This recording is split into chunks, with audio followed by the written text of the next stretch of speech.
श्री जगदीश प्रसाद गुप्ता छत्तीसगढ़ शासन में chief engineer के पद से रिटायर होने के बाद श्री द्वारिका महाराज स्मृति न्यास के तत्वाधान में श्री द्वारकाधीश एवं बागेश्वर महादेव मंदिर का वर्ष 2005 में अपने पुत्रों इंजीनियर कुंजन गुप्ता एवं इंजीनियर भुवन गुप्ता के सहयोग से अवंती विहार रायपुर छत्तीसगढ़ में निर्माण करवाया। श्रीमद् भागवत कथा, राम कथा, गीता तत्व, वेदांत आदि के तात्पर्य को व्यासपीठ से कहने के कारण संतों द्वारा इन्हें आचार्य श्री जगदीश भी कहा जाता है। अपना संपूर्ण जीवन परमात्मा की सेवा में दिया उन्होंने परमात्मा भगवान श्री द्वारिकाधीश के दिव्य गुणों और कर्मों को लेकर अभी तक 15 ग्रंथ लिखे हैं, जिन ग्रंथों को भारतवर्ष के जगत गुरु और महापुरुष संतों के द्वारा आशीर्वाद प्राप्त हुआ है। अभी कठोपनिषद सरलतम बोध नामक ग्रंथ जो 7 विचारों में लिखा गया है।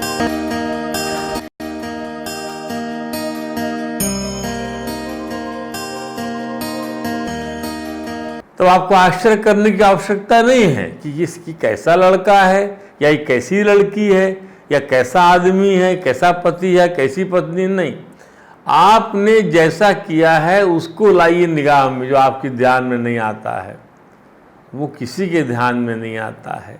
इसीलिए आपको आत्मज्ञान की आवश्यकता है। इसीलिए हमने बताया था अर्जुन तभी युद्ध जीत पाए जब भगवान को सारथी बनाया। तो भगवान को सारथी क्या बनाया?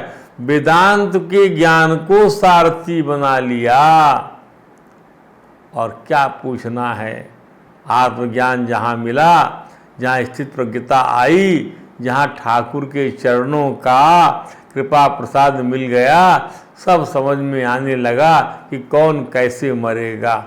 और यदि बोले मैं नहीं मारूंगा तो भगवान ने सबकी आयु को निश्चित कर रखा है, मुझे निमित्त बना रहे हैं तो बड़ी चीज़ है। ऐसा अर्जुन ने खुद कहा, भगवान ने खुद कहा कि तस्मात् उत्तिष्ठ यशो लहे राजा अर्जुन, उठो यश को भोगो, मयि वैते निहिता पूर्वमेवं निमित्त मात्रम भव्य सव्य साचिन। केवल निमित्त बन जाओ भैया, मैं सबको मार चुका। इसका अर्थ क्या है? मेरी काल रूप शक्ति सबको यथा समय मार डालेगी। तुम चाहे मारो और चाहे ना मारो। कोई अवर बूटी खा के पी के नहीं आया कि हमेशा हमेशा वो रहेगा। ध्यान दीजिए। तो इस शरीर में किए गए कर्मों के अनुसार ही जीव बार बार जन्म मरण का रूप फल भोगता है। इस दृष्टि से इसको खेत अथवा क्षेत्र कहा गया है। ध्यान दीजिए। अब आप फिर समझिए कि इदम के अंतर्गत अनंत ब्रह्मांड है। इदम कह देने से कहा इदम शरीरम तु कौन्तेय। भगवान ने स्वरूप क्या कहा? इदम शरीरम तु कौन्तेय क्षेत्रम इति अभिधीयते। तो इदम के अंदर, क्षेत्र के अंतर्गत अनंत ब्रह्मांड है। अनंत ब्रह्मांडों में जितने भी शरीर हैं उनमें परा जो जीव है परा क्षेत्रज्ञ है। भगवान की पराशक्ति जो धारण करती है, और अपरा क्षेत्र है, जगत क्षेत्र है। अब इसको विशाल, इसको मैनिफेस्ट कर रहे हैं भगवान। ध्यान दीजिए। आपने व्यष्टि रूप से घटाया कि मैं शरीर हूँ और इस शरीर जानने वाला क्षेत्रज्ञ। अब केवल आप ही शरीर नहीं है, समस्त ब्रह्मांड जितने लोग हैं सब शरीर हैं। और उसके अंतर्गत जो है वह जो है वो जो पराशक्ति भगवान की है वो धारण की हुई सब लोगों को, और जो अपराशक्ति वो क्षेत्र है। तो जीव जगत को जानने वाला और परमात्मा को मानने वाला है। जीव क्या है? जगत को जानने वाला है और परमात्मा को मानने वाला। जानने वाला व्यापक होता है, जीव जगत को जानने वाला है। अतः क्षेत्र के एक अंश में अनंत ब्रह्मांड है। येन सर्वमिदं ततम्। साधक को जानना चाहिए कि मैं क्षेत्र नहीं हूँ, प्रति क्षेत्र को जानने वाला क्षेत्रज्ञ हूँ। अर्थात जानने वाला व्यापक होता है। अर्थात पराशक्ति भगवान की जो है वह व्यापक है, जानने वाला, जानने वाली शक्ति है। अब फिर समझिए, दृश्य दृष्टा के किस अंश में होता है? अब जो है मेरी आँख किसी को देख रही है, एक अंश में ये लाइट देख रही है और एक अंश में कई अंश खाली पड़े हैं आँख के। तो जैसे आँख से सब कुछ दिखने पर भी आँख नहीं भरती, तो आँख नहीं भरी, केवल लाइट भर आया, ये मूर्ति भर आई, बाकी और सब दिखाई पड़ रहा है अगल बगल में। तो अतः आँख दृश्य से बड़ी हो गई, आँख दृश्य से बड़ी हो गई, बड़ी है आँख दृश्य से, और समाया हुआ सामान इसके अंदर में। बुद्धि से कितनी बातें जान ले पर बुद्धि कहीं भरती नहीं, खाली ही रहती, अर्थात जो भरते त्यों खाली होता, बुद्धि बड़ी हो गई। आपके ज्ञान से बुद्धि बड़ी है, जितना भरोगे फिर खाली हो जाएगी। तो ब्रह्मा जी की उत्पत्ति, स्थिति और प्रलय भी हमारी बुद्धि के जानने के अंतर्गत है। ब्रह्मा की उत्पत्ति कैसी हुई, कैसे वो संसार की मर्यादा में रखते हैं, कैसे संहार होता है भगवान नारायण से। स्थूल सूक्ष्म और कारण संपूर्ण शरीर दृश्य है। और ऐसे ही स्थूल सूक्ष्म और कारण संपूर्ण सृष्टि भी दृश्य है। जैसे शरीर दृश्य है वैसे संपूर्ण सृष्टि भी दृश्य। स्थूल सृष्टि, स्थूल भूमि दिखाई पड़ती है, सूक्ष्म भूमि ध्यान दीजिए, इसकी देवता वगैरह इसके अंदर में, और क्या स्वभाव है सृष्टि का, कैसी धरती है, बंजर है, उपजाऊ आदि है। ये संपूर्ण दृश्य दृष्टा के किसी अंश में है, इस संपूर्ण दृश्य उस दृष्टा उस क्षेत्र के किसी अंश में है।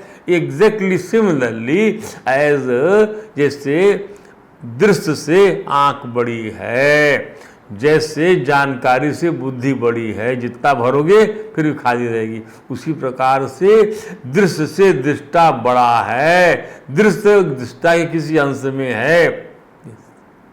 तो जैसे धन के संबंध से मनुष्य धनवान कहलाता है, किंतु धन का संबंध न रहने पर धनवान तो रहता है।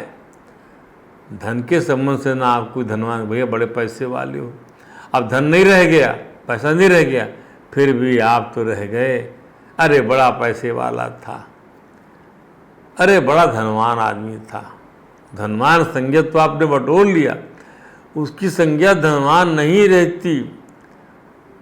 धनवान रहता है, पर जब पैसा चला जाए तो संज्ञा आपकी जो है धनवान नहीं रहती।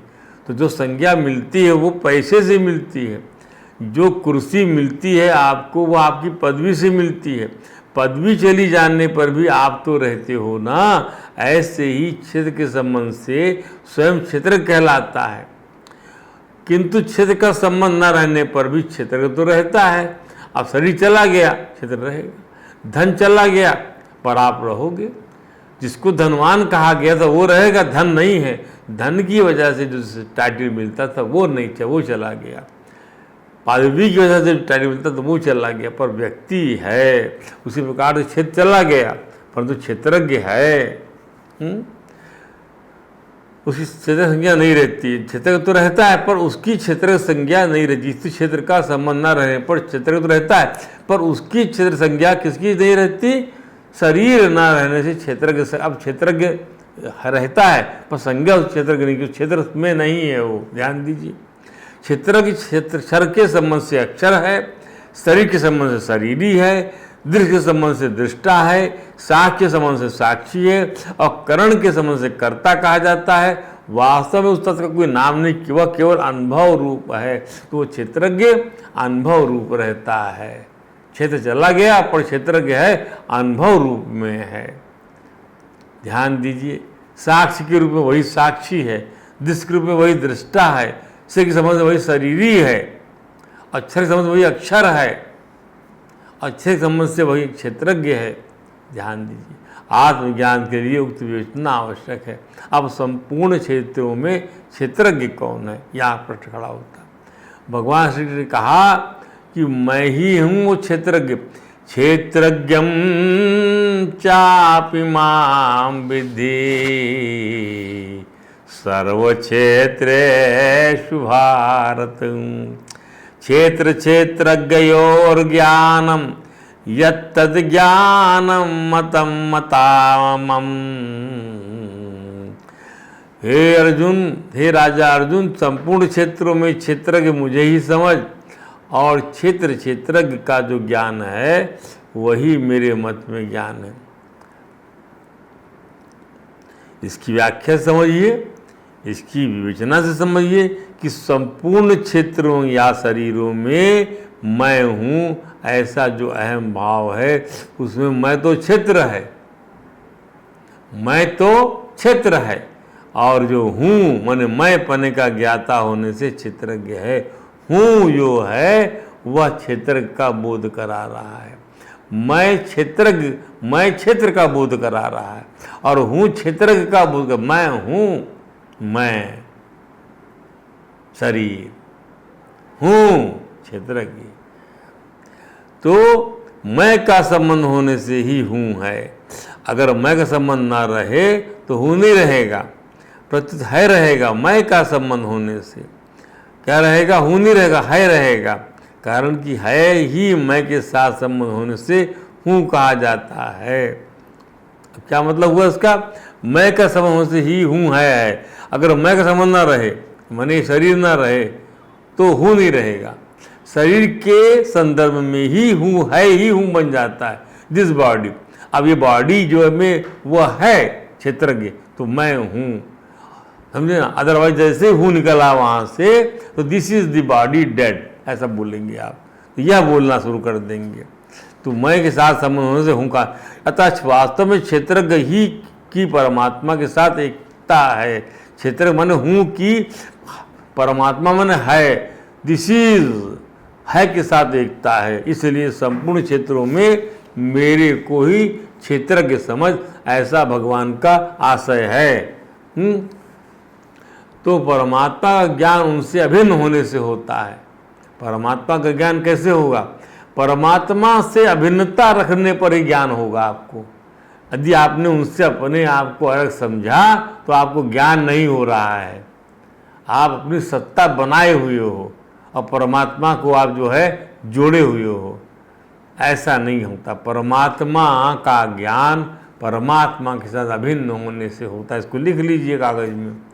शास्त्रों में प्रकृति, जीव और परमात्मा, इन तीनों का अलग अलग वर्णन आता है, तीनों ही ब्रह्म है, आता है। और स्वयं संसार से भिन्न, स्वयं संसार से भिन्न है।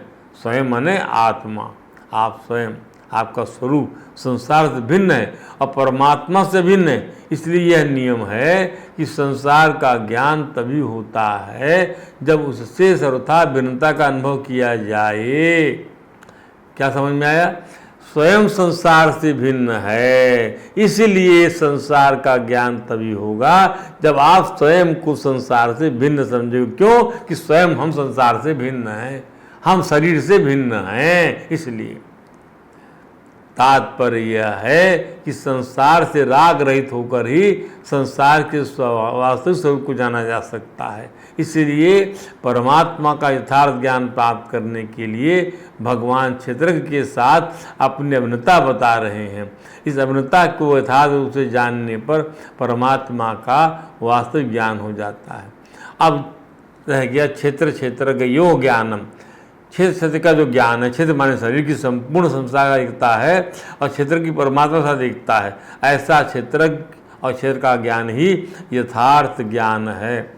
भगवान श्री कृष्ण का स्पष्ट मत है कि संसार में अनेक विद्याओं का, अनेक भाषाओं का, अनेक लिपियों का, अनेक कलाओं का, तीनों लोकों का, 14 भुवनों का जो ज्ञान है वह वास्तविक ज्ञान नहीं है। कारण कि वह ज्ञान सांसारिक व्यवहार में काम में आने वाला होते हुए भी संसार में फंसाने वाला होने से अज्ञान ही है। वास्तविक ज्ञान वही है जिससे स्वयं का शरीर संबंध विच्छेद हो जाए। तो वास्तविक ज्ञान वो है जिससे स्वयं का शरीर से संबंध विच्छेद हो जाए। स्वयं का अर्थात हमारा आत्मा हमारे शरीर से भिन्न है, ऐसा ज्ञान ही वास्तविक ज्ञान है, वेदांत का ज्ञान है। और फिर संसार में जन्म भी यदि हो तो संसार की परतंत्रता ना हो। जन्म भी हो पर जीवन मुक्त रहे प्राणी, संसार की परतंत्रता ना रहे, संसार उस पर शासन ना कर सके। ध्यान दीजिए, जन्म भी अथवा जन्म ही ना हो तो क्या हुआ? या तो ये महसूस हो जाए कि हमारा आत्मा या हम स्वयं शरीर से हम भिन्न हैं, ऐसा ज्ञान वास्तविक ज्ञान है एक। दूसरा, यदि हमारा जन्म हुआ भी तो जो है हम संसार से अधीन नहीं रहेंगे, दो। तीसरा ये कि जन्म ही ना हो। भगवान यम ने भी नचिकेता को सूर्य के दृष्टांत से इसी बात को समझाया। भगवान कृष्ण ने भी सूर्य के दृष्टांत से भी एक ही क्षेत्र द्वारा संपूर्ण ब्रह्मांड रूपी क्षेत्र को प्रकाशित करने का ज्ञान अर्जुन को दिया और कहते हैं कि यथा प्रकाशयते कहा कृष्णम लोकम इमं ब्रवीहि। यथा प्रकाशयति एकः कृष्णं लोकम इमं रविः। इमं लोकम एकः रवि प्रकाशयति यथा। इमं लोकम एकः रवि, इमं कृष्णम लोकम, संपूर्ण इस लोक को एक सूर्य प्रकाशित करता है कि नहीं? करता है। उसी प्रकार से क्या? तथैवा कृष्णम क्षेत्रम एक क्षेत्री प्रकाशयति। उसी प्रकार से संपूर्ण ब्रह्मांड की संपूर्ण योनियों को एक ही क्षेत्रज्ञ प्रकाशित करता है, और वो मैं हूँ। ये ब्रह्म ज्ञान है, वो मैं हूँ। ऐसा ज्ञान ही वास्तविक ज्ञान है। जब प्रकाशक का बोध हो जाए आपको,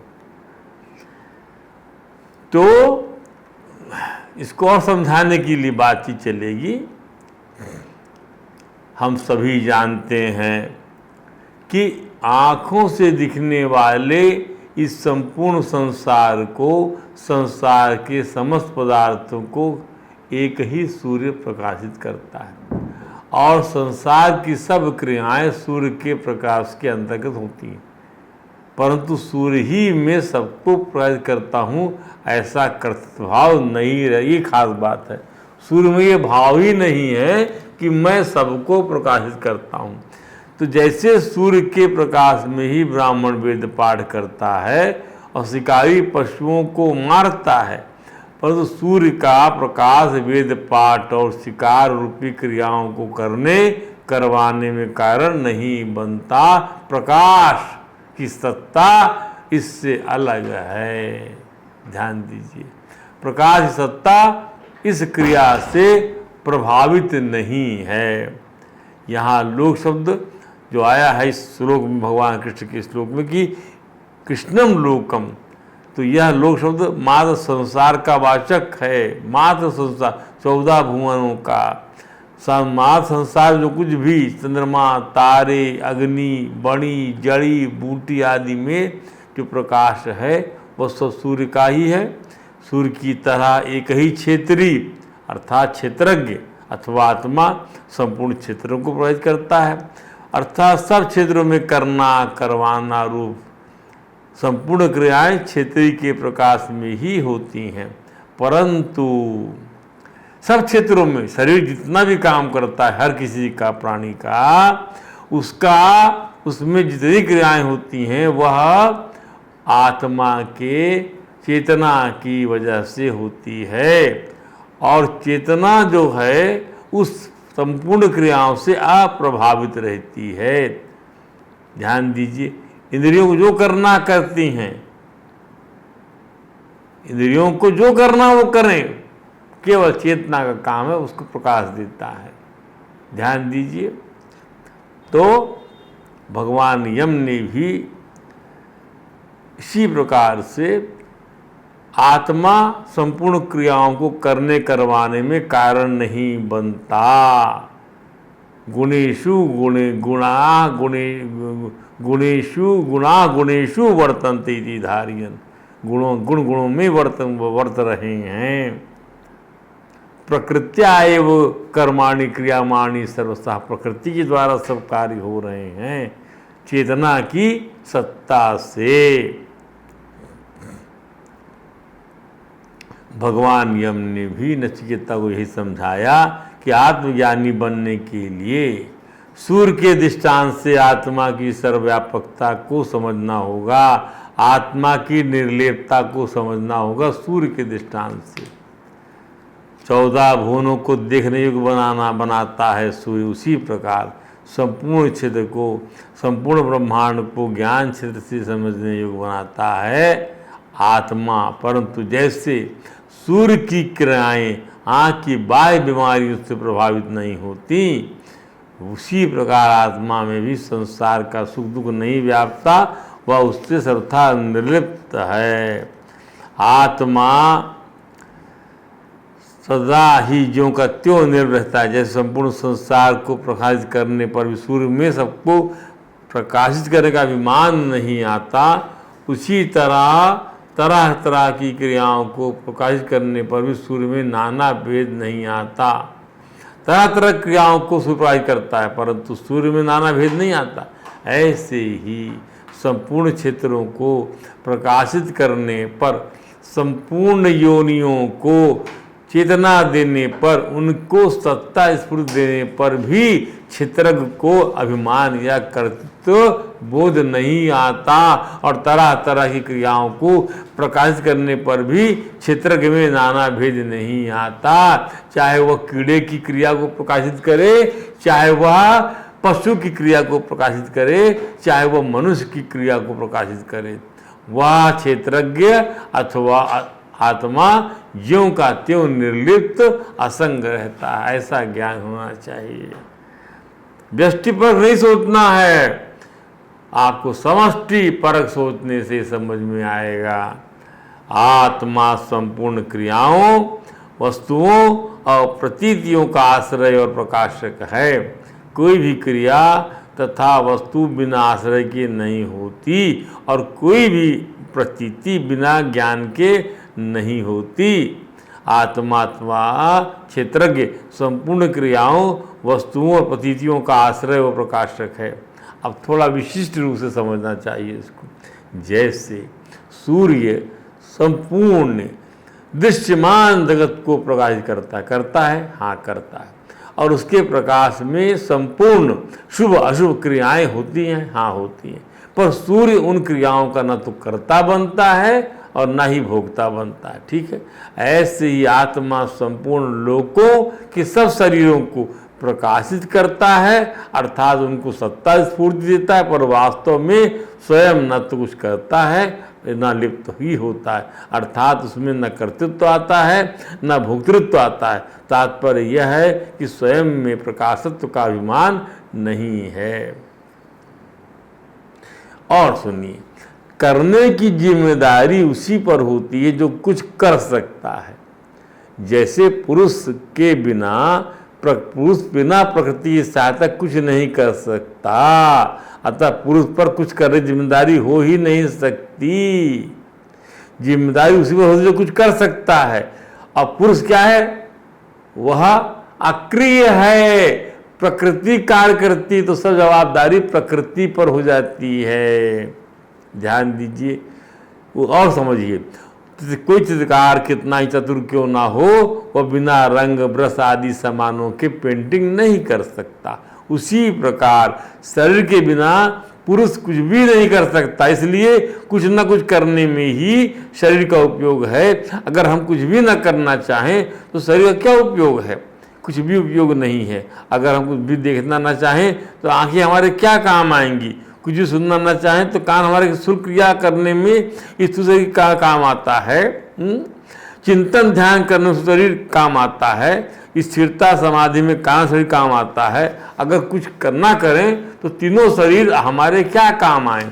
शरीर और उसके द्वारा होने वाली क्रियाएं संसार के काम आती। हमारा स्वयं चिन्मय सत्ता मात्र है, अतः उसके लिए आत्मा शरीर और किसी क्रियाएं काम नहीं आती। चिन्मय सत्ता में कोई कमी नहीं आती, वह सर्वथा पूर्ण है। अतः हमारे को अपने लिए कुछ नहीं चाहिए।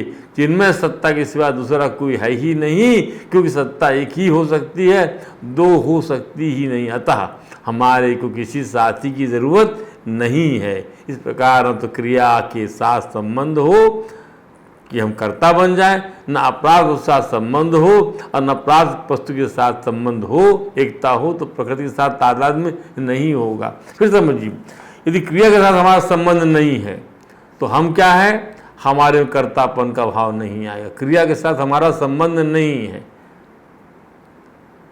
जैसे भोजन पच रहा है, कोई संबंध नहीं है हमारा, कोई कर्ता भाव नहीं आएगा। अप्राप्त वस्तु के साथ संबंध हो, अप्राप्त वस्तु का संबंध, ना अप्राप्त जो वस्तु है प्राप्त नहीं है, कोई संबंध नहीं है हमारा उससे, और जो वस्तु प्राप्त है उसके साथ भी हमारा कोई संबंध नहीं है, तो प्रकृति के साथ हमारा तादाद में नहीं होगा।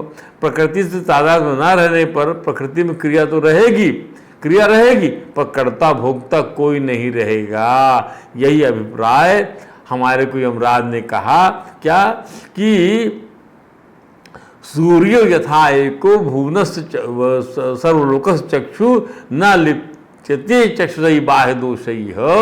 ये कहा ना, न लिप्यते लोग दुखी न बाह्य, ये इसका अर्थ है कि अपराध वस्तु के साथ हमारा कोई संबंध नहीं, न अपराध वस्तु के साथ कोई संबंध है तो प्रकृति से हमारा कोई संबंध नहीं हो सकता। ध्यान दीजिए, इस प्रकार न क्रिया के साथ कोई संबंध, तो हमारा हम कर्तापन भी नहीं हमारे अंदर में, तो हम काहे को हम किसी किस्म के बाह्य दुख से हम अभिभूत होंगे। इसी प्रकार फिर समझाया अग्नि के भावना से कि अग्नि एक है और अग्नि ही देश काल उपस्थिति की उपाधि से जल और पृथ्वी बनी हुई है। जल और पृथ्वी ये दोनों ही तत्व अग्नि से ओतप्रोत हैं। ध्यान दीजिए, जल और अग्नि, बिना गर्मी के द्रवित पदार्थ टिक नहीं सकता, बिना गर्मी के द्रवित पदार्थ टिक नहीं सकता। जितनी गर्मी कम होती जाएगी उतना द्रव पदार्थ जमता जाएगा। जहाँ गर्मी कम होती वहाँ पानी जमकर बर्फ बन जाता है। सही है, पहाड़ी स्थानों में यह इस पर नज़र आता है, और जहाँ गर्मी न ज़्यादा होती है वहाँ पिघलन होती है, द्रवता आती है, वहाँ लोहा भी गल जाता है, सोना भी गल जाता है। तो जो यह द्रवता है ये अग्नि का कार्य, किसी को पिघला देती है अग्नि। अग्नि की ही न्यूनता से द्रवता जम जाती है, और अग्नि नहीं है वहाँ, ताप नहीं है, तो आपको जो चीज़ है वो जमने लग जाएगी। उसी प्रकार पृथ्वी भी अग्नि से उत्पन्न है, अग्नि में स्थित है, और अंतिम गति भी इसकी इनकी अग्नि है, क्योंकि अग्नि में ये लीन होते हैं। आग लगेगी तो सब जल जाएगा, प्रलयाग्नि में सब भस्म हो जाएगा। मिट्टी भी आग में जल जाती है, प्रलयाग्नि में सब भस्म हो जाता है। तांबा भी आग में जल जाता, चांदी भी आग में जल जाती, पीतल भी आग में जल जाता। इसलिए इनको पार्थिव बोलते हैं। संस्कृत में चांदी को मिट्टी की धातु बोला जाता है, लेकिन सोने को तेज की धातु माना जाता है। चांदी को मिट्टी की धातु है, जल जाती इसलिए, और सोने को तेज की धातु माना, क्योंकि वह सोना आग में नहीं जलता और चांदी आग में जल जाती। अग्नि से ही जल और से पैदा होते हैं, और गर्मी से ही इनकी स्थिति रहती है। यह जो आकाश तैर धरती घूम रही है, या समुद्र द्रवित हो रहा है, पिघला हुआ है, या गंगा बह रही है, ये सब अंत में जब प्रलय की आग लगती तब भस्म हो जाते हैं।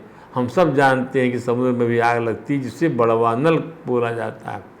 तो पानी में भी आग लगती, तो मतलब यह हुआ कि गीले में भी आग है, सूखे में भी आग है। तो अग्नि से उत्पन्न जली और पार्थिव सब पदार्थ अग्नि में स्थित हैं, अग्नि में लीन होते हैं, इसलिए अग्नि तन्मात्रक ही ये पदार्थ है। अब भगवान यम ने कहा कि एक अग्नि है जिसने भुवन को व्याप्त कर रखा है। तो संस्कृत व्याकरण के अनुसार भुवम चा वनम चा प्रविष्ट का अर्थ है भुवनम, है ना। यथा अग्नि यथा एको भुवनम प्रविष्ट कहा गया ना मंत्र में। तो भुवम चा वनम चा प्रविष्टम का अर्थ है लोक और जल दोनों में ही अग्नि व्यापक है। भू माने लोक और वनम चा प्रविष्ट, जल दोनों में ही अग्नि व्यापक। वन माने जल, भू माने लोक। रूपम रूपपति रूपम बहु का अर्थ तात्पर्य है कि जितनी आकृतियां हैं उनके अनुरूप अग्नि लगता है। उदाहरण के लिए गोल लकड़ी में आग जले तो आग गोल गोल, और लंबी में जले तो लंबी लंबी। लोहे का गोला गोल तो आग गोल, और लोहे का गोला लंबा तो आग लंबी। जितने रूप हैं एक एक रूप में प्रतिरूप होकर वैसा रूप पदार्थ का रूप वैसा अग्नि बनकर अग्नि वहाँ स्थित है। यह केवल अग्नि के साथ होता है ऐसा नहीं है। पृथ्वी जल वायु आकाश रूपी तत्वों की अंततोगत्वा ऐसी वास्तविकता है। मिट्टी का दृष्टांत तो विषयों में आता ही है, बहुत प्रसिद्ध ही है। जल का दृष्टांत है इसी उपनिषद में यथोदकम शुद्धे शुद्धम आसिक्तम कहा गया है। शुद्ध जल में जैसे शुद्ध जल डाल दो तो जल का दृष्टांत भी है। अग्नि के दृष्टांत पर हम विवेचना ही कर रहे हैं, तो वायु का दृष्टांत संपूर्ण प्रसिद्ध ही है। तो तत्व उसे कहते हैं जो कार्य की उत्पत्ति और कार्य का विनाश होने पर भी अपने स्वरूप का परित्याग ना करे। उत्पत्ति होने पर कार्य की स्वरूप का विनाश नहीं होता। जैसे घड़ा बने और फूट जाए तो मिट्टी ही मिट्टी है, कार्य रूप मट्टी कार्य रूप में बन गई घड़ा आए और उसका विनाश हो गया तो वही घड़ा गया तो फिर से मट्टी बन गई। तो इसे तत्व कहते हैं। आकार के आरोप का जो अधिष्ठान होता है, यदि वही आकार के अपवाद का भी अधिष्ठान है तभी तो वह वस्तु तत्व कहलाएगी। ध्यान दीजिए, आकार के आरोप का जो अधिष्ठान, मट्टी में आकार का आरोप करने से कि इसके अंदर ही घड़ा निकाल सकते हैं इससे, तो और वही और घड़ा नहीं होने पर भी वही जो है अधिष्ठान वही का वही रहता है, मट्टी रहेगी। घड़े चाहे फूट जाए, चाहे रहे चाहे ना रहे, तो वही तत्व कहलाएगी। दूसरे शब्दों में आकार के अध्यारोप और अपवाद का जो अधिष्ठान होता है, वेदांत उसे तत्व कहता है। आकार का अध्यारोप, ध्यान दीजिए, सोने में गहने का के गहने का आरोप है, गहने का के आकार का आरोप है। नाना प्रकार के गहने जेवरात सोने से निकलते हैं और यदि उन गहनों को यदि आग में जला दिया जाए तो फिर सोना बन जाता है, अर्थात उसका अपवाद हो जाता है आकार का, तो वह सोना वैसा का वैसा ही रहता है। इसको तत्व कहते हैं हम। ध्यान दें कि अपवाद का अर्थ घड़े को तोड़ना नहीं है, अब तो समझना और समझाना है कि घड़े की शक्ल जान लो कि वह तो मिट्टी है। उस प्रकार जेवर को जान लो कि यह तो सोना ही है। सोने के कंगन, हार, बंदूक गलाना नहीं है, जान लो कि वे सोने के हैं। सोने की परख के लिए कसौटी है, सोने की को जलाकर परखने की जरूरत नहीं है। अब समझिए, इस प्रकार विश्व सृष्टि के आकार का जो अध्यारूप है उसका जो अपवाद है वो ब्रह्म में आत्मा है। ध्यान दीजिए, अब समझिए इस चीज को। विश्व सृष्टि के आकार का जो अध्यारूप है, ये सृष्टि बनी विश्वरूप परमात्मा से बनी, ये आरोप तो किसमें है? विश्व सृष्टि के आकार का जो अध्यारूप है और इसका जो अपवाद है वह ब्रह्म में आत्मा है। आत्मा ही जो है आत्मा है। आत्मा की वजह से सृष्टि है और सृष्टि न रहने पर भी आत्मा ही है। आत्मा से सृष्टि है और सृष्टि के न रहने पर भी आत्मा ही है। ध्यान दीजिए, तो आत्मा तत्व रूप से है। ये दर्शन, यह जो सृष्टि बनी हुई है इसके प्रलय से कल्पना क्यों करें, समाधि क्यों लगाएं, पर एक बार जांच कर लें कि उस सृष्टि की मूल धातु क्या है। आकार रूप प्रपंच को एक बार विवेक से हटाकर देखें कि असली धातु क्या है, वह सन्मात्र है कि नहीं, चिन्मात्र है कि नहीं। अपवाद माने वस्तु को पूर्ण नहीं है। ध्यान दे, सांख्य दर्शन भले उपयोगी हो परंतु वेदांत दर्शन को खंडन करता है, क्योंकि सांख्य में दृष्टा आत्मा नित्य है तो प्रकृति को भी सत्य निरूपित किया गया है। वेदांत दर्शन योग दर्शन का भी खंडन करता है, क्योंकि इसमें आत्मा को दृष्टा बताया गया है, वृत्ति के निरोध की आवश्यकता बता दिया। पर वेदांत दर्शन के अनुसार एतेन योगा प्रत्युक्ता, इस पूर्वोक्त विवेचन से योग शास्त्र की भी विरुद्ध बातें हैं उनका प्रत्युत्तर हो गया। तो योग शास्त्र के प्रणेता महर्षि पतंजलि ने अपने ग्रंथ में दृश्यमान जड़ प्रकृति को जगत का स्वतंत्र कारण बतलाया है। यद्यपि ऋषि ने उसमें ब्रह्म को स्वीकार अवश्य किया है, परंतु स्वीकारोक्ति में स्पष्टता नहीं है। अन्य विषयों में योग का सांख्य के साथ मतभेद होने पर भी जड़ प्रकृति को जगत कारण मानने में दोनों सहमत हैं। कौन? योग शास्त्र और जो है सांख्य। परंतु सांख्य दर्शन के अनुसार सर्वेश्वर रूप से कोई विशिष्ट पुरुष नहीं है, बंधन और मोक्ष दोनों ही प्राकृत है आदि। यह दृष्टांत स्मृतियों वेद विरुद्ध होने के कारण सांख्य स्मृति की इस मान्यता को प्रमाण मानना उचित नहीं है। इसी बात को स्वामी अखंडानंद जी ने कुछ इस प्रकार समझाया है कि वेदांत दर्शन कहता है, योग दर्शन तू आत्मा के ज्ञान के लिए वृत्ति के निरोध की जरूरत मानता है, जा लौट जा, हमारे वेदांत में तुम्हारा प्रवेश नहीं है। अब इसी प्रकार सांख्य दर्शन वेदांत दर्शन से भी कहता है आत्मा को दृष्टा बताते हो। कौन कह रहा है? सांख्य दर्शन वेदांत दर्शन से भी कहता है। अच्छी बात है, परंतु प्रकृति को भी सत्य बताते हो तो वह बात तो आत्मा की अद्वितीयता के विरुद्ध है।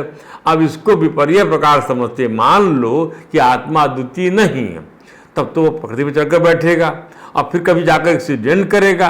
प्रकृति तो स्कूटर है, इस पर चढ़ोगे तो दुर्घटना की संभावना तो बनी रहेगी, इस तरह पाप पुण्य की संभावना बनी रहेगी। तो हटाओ इस सांख को भी, तो निरोध भी रहे जहाँ का तहाँ अपनी जगह पर, प्रकृति भी रहे अपनी जगह, लेकिन इसमें जो मूल धातु है वो आत्मा है, आत्मा ही ब्रह्म है, आत्मा ही अद्वितीय है, अनंत है, परिपूर्ण है। और ये प्रकृति और निरोध ये सब नकली धातु है। सांख्य दर्शन वेग दर्शन दोनों के दृष्टांत का विधान दर्शन खंडन करता है। एक तथा सर्वभूत अंतरात्मा अहम अहम इति साक्षात ब्रह्म रूपेण भाति। सर्वदेश में, सर्वकाल में, सर्व जाति में एक आत्मा भरपूर है, सर्वभूतांतरात्मा मैं हूँ, जो सबकी देह में मैं फुदक रहा है, धड़क रहा है। ध्यान दीजिए, हमने देखा कि जगन्नाथपुरी में जगत के स्वामी जगन्नाथ जी की रसोई में चूल्हे जलते हैं, 5-6 हांडी में चावल पकता है। जब सब पकने लगता है तो सब फुदकते फुदर फुदर फुदर, हांडी अलग अलग है, चूल्हे के छेद अलग अलग, लेकिन अलग आग तो एक ही है ना। वो फुदकने वाली चीज़ सबके भीतर फुदक रही है, अहम अहम अहम। सभी परात पर प्राणियों के सीने में धड़कता एक सा है दिल मेरा, मैं। यही तो ब्रह्म है। जैसे मनुष्य अलग अलग है और उसकी जाति एक है, ऐसे ही सबके हृदय में अहम अलग अलग फुदकता है, तो उसकी जाति एक है, दो नहीं, एक एक चीज़, एक वस्तु, एक तत्व। तो रूपम रूपम प्रतिरूपम बहिष्य, वही रूप है, वही प्रत्येक रूप है, और वह रूप से बाहर भी वही है। जैसे आकाश शरीर के भीतर भी है और बाहर भी है। आकाश शरीर की परिच्छन्नता से परिच्छिन्न नहीं हुआ है, इसी प्रकार असंग, अलीप, परिपूर्ण, अविनाशी, अद्वितीय अपनी ही अंतरात्मा में केवल मैं सर्व परिपूर्ण है। जाति रूप से मैं एक नहीं है। जैसे मनुष्य जो है ना, मानवता इसको बोलते हो, जाति रूप से एक है।